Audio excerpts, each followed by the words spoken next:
गसाइगावआव गोदानै हाइरिस मिरु बेखेवदों। गसाइगाव सहराव थाग्रा रायजो राजाफोरनि थाखाय मोजां खौरां। गसाइगाव सहरनि WD3 आवबो दिनै गोदानै गंसे हाइरिस मिरु बेखेवदों। सानफ्रोमबो नखराव नांगौ जानाय गासिबो मुवा बेसादफोरखौ ग्राहकफोरा हाइरिस मिरुनिफ्राय बायोब्ला 2 निफ्राय 20% खम बेसेनावनो मुवा बेसादफोरखौ बायनो हागोन। बे मिरुनिफ्राय ग्राहकफोरा अफलाइन आरो अनलाइन मोन्नैबो खाबुखौ मोननो हागोन होननानै हाइरिस मिरुनि बिगोमाया मिथिहोदों।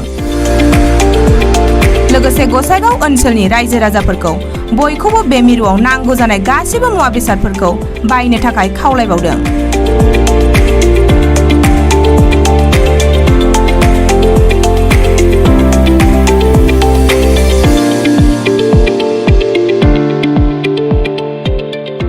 जों दिनैनिफ्राय नैबे गसाइगावआवहाय मोनसे हाइरिस अनलाइन शपिं खुलिनाय जादों। अफलाइन आरो अनलाइनबो मोनो। बाजारनि जत बुस्थु बे दखानाव जों मोनजोबगोन आरो जोङो बेवहाय जुदि 100 नि माल लायोबा 20% डिसकाउन्टआव मोनो आरो जों बाव जोङो बिजनेसबो गेलेनो हायो। आइडि खालायनानैबो जोङो आरो बिजनेसाव ओंखारनो हायो आरो सोब बुस्थुखौनो जों बाव डिसकाउन्टनि मोनगोन। जत बुस्थु बे दखानाव दङ गासिबो बाजारनियानो, जेबो एक्सट्रा बुस्थु गैया। जों बयबो बे बुस्थुखौ बे दखाननिफ्रायनो जों लानो हागोन। अनलाइन बा बिदिनो मोनसे सिस्टेम दङ, दा हम डिलिभारि हैगोन आरो बिदिनो आइडि बानायनांगोन जोङो। बेहाय जुदि आइडि बानायोबा जों डिसकाउन्टआवनो मोनगोन आरो बिदिनो माइरं थाइरं गासिबो मोनजोबगोन आरो ना, सिनि दालि गासिबो बिदिनो जत बुस्थु नोंनो नांगौ न'नि नांगौ बुस्थुखौ फुंनिफ्राय मोनाजासिम जेसेखिनि जिनिस नांगौ जों बे दखाननिफ्राय जोङो होनो हागोन आरो। दा नोंथांमोना दिनै बे माने शपिं खालायनोबा बेयाव फैनो हागोन आंनि दखानावहाय हाइरिस शपिंआवहाय गासिबो मालखौनो लानो हागोन ना। गसाइगाव दा बर्तमान बे वार्ड नाम्बार मोनसेयानो, बे गसाइगाव वार्ड नाम्बार 3 आव मोनसेयालानो दङ आरोथ' दासान्दि गैथ'वा, गोदानानो जाहैबाय, दासो गोदान ना। दा बयबो नोंथांमोना जुदि माल बायनोबा प्रडाक्ट पारचेस खालायनोबा बाव फैनो हागोन, अनलाइनबो खालायनो हागोन आरो अफलाइनबो खालायनो हागोन। बेवहाय माइरं, सिनि, दालि आरो जत आरो ओंखाम संग्रा किचेननि जत ग्रसारि आइटेमखौ बेयाव मोननो हागोन, माने गालामालनि बुस्थुफोरखौ।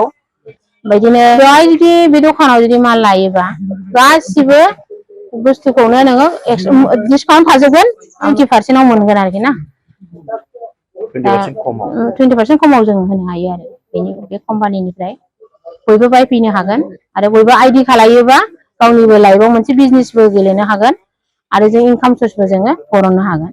दा बेखौनो आङो रायजो राजाफोरखौ बिदिनो गुरैयै खावलायो। जों गोबां मानसिया ओरैनो थायो, जाहाथे जों रावबो जेनेबा ओरैनो थायालासिनो एसे जुदि इनकाम सर्स लुगैयोबा जों बेवहाय इनकाम सर्सनिबो जों लामा दङ, बिजनेस मावनो हागोन आरो जोंजों जगाजग थानानै आइडि बानायोबा नोङो डिसकाउन्टआवबो मोनगोन आरो नोङो नोंनि बिजनेसावबो नोङो कमिसन पारसेन्ट हिसाबैबो जोङो बिजनेसखौ मावनो हायो। बाव जोङो बिजनेसनि थाखायबो फेसिलिटि दं आरोखि। ओरैनोबाबो जों प्रडाक्टनि जोङो खमावनो मोनगोन आरो जों बिजनेसावबो ओंखारनो हागोन। नमस्कार, मैं हाइरिसर नर्थ इस्टर ट्रेनार है। आज बहुत सुखी, आपनालोक सुखी जानिब पारिब जे गसाइगाँवत माहिमती ब्रह्म सहारि पाई आज आमी इयाते ऑनलाइन शॉपी एटा खुलिब कारणे सक्षम होइছো। लगते इयाते शॉपीটো खुलिले की হয় बेनिफिट की, कास्टमार आमार इयाते किय आहिब, कास्टमार आमार इयाते आहिब এই কাৰণতে আহিব ইয়াতে 2 to 20% ডিসকাউন্ট পাব। মার্কেট ব্র্যান্ড যিবোৰ বস্তু আপোনালোকে ঘৰৰ কাৰণে কিনি আছে, সকলো দৈনন্দিন বস্তু ঘৰৰ কাৰণে কিনি আছে, সেইবোৰ বস্তু আপুনি ইয়াতে 2 to 20% ডিসকাউন্ট পাব।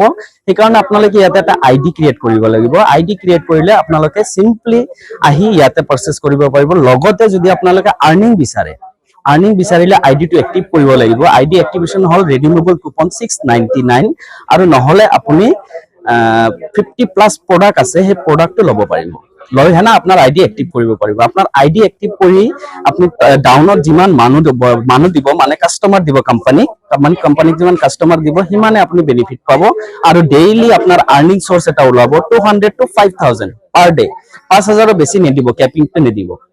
হাইরিসৰ পৰা ললে আপোনাৰ ইচ এন্ড এভৰি প্ৰডাক্ট মাৰ্কেটৰ ব্র্যান্ড যেনেকুৱা আপুনি ভিভো সাবুন কক, আপোনাৰ তাৰমানে ডেটল সাবুন কক, চেনি কক, দালি কক, চাউল কক, লগতে আপোনাৰ তাৰমানে ডাভ শ্যাম্পু কক, যেনেকুৱা কসমেটিক্স আছে, যে লাহে লাহে কি হ'ব কাস্টমাৰৰ ডিমান্ড বাঢ়ি যাব কাস্টমাৰৰ ডিমান্ড যিমানে বাঢ়িব আমি প্ৰডাক্টটো বঢ়াই থাকিম লগতে প্ৰডাক্ট বাঢ়ি থাকিব আপোনাৰ কাপোৰ আহিব ইয়াতে কাপোৰ আহিব ইলেক্ট্ৰনিক গুডছ দিব কোম্পানী ফুল অথৰাইজেশ্যন দি দিছে Shopee অনাৰক ফুল অথৰাইজেশ্যন দি দিছে প্ৰত্যেকটা প্ৰডাক্ট ইয়াতে কাস্টমাৰৰ ডিমাণ্ডৰ ওপৰত আহিব কাস্টমাৰে ইয়াৰ পৰা কিনিলে 2 to 20% ডিসকাউন্ট পাব যদি আইডি ক্ৰিয়েট কৰে এজ এ কাস্টমাৰ আপোনালোকে হোম ডেলিভাৰীও পাব ইয়াতে অনলাইন এণ্ড অফলাইন শ্বপিং আছে আপোনালোকে হোম ডেলিভাৰী পাব হোম ডেলিভাৰী এটা শিফটিং চাৰ্জ লয় কোম্পানী কিন্তু ইয়াতে যদি আপুনি 1000 টকা বজাৰ কৰে এপ্ৰক্স মই 15% ধৰিলো 15% হলে আপোনাৰ 1000 টকাৰ 150 সেভ হল 150 সেভ হৈ যদি 50 টকা আপুনি শিফটিংত দিয়ে তথাপি আপোনাৰ তাৰ মানে